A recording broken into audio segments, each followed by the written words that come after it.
Okay बघा 49x वजा 57y बरोबर 172 आणि 57x वजा 49y बरोबर 252. आपण पहिली स्टेप काय करूया, समीकरणांना एका खालोखाल लिहूया. मग 49x वजा 57y बरोबर 172 समीकरण 1. ते समीकरण खाली लिहूया. 57x वजा 49y बरोबर 252 समीकरण 2. आता इथे आपल्याला काय दिसतंय, क्रॉस मध्ये संख्या बघा समान आहेत. 49 49 57 57. आपण काय करूया, पहिले समीकरणांची बेरीज करूया.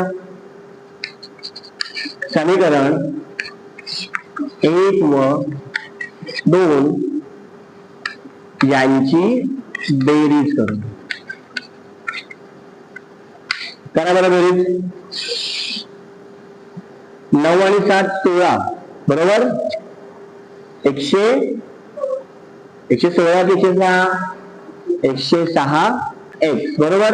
9 आणि 7 16 1 हातच्या 4 आणि 5 9 आणि 1 10 म्हणजे 106 x वजा यांची बेरीज पण किती येईल 106 y बरोबर. यांची बेरीज बघा बरं. 2 आणि 2 4 7 आणि 5 12 1 हातच्या 2 1 3 आणि तो 1 4 424. आपल्याला काय मिळालं 106 x वजा 106 y बरोबर 424. मला त्याला कितीने भागावं लागेल,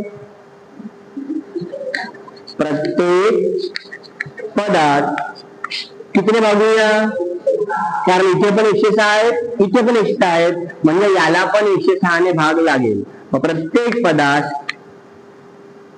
106 ने भागू म्हणजे आपण 106 x छेद 106 वजा 106 y छेद 106 बरोबर 424 छेद 106.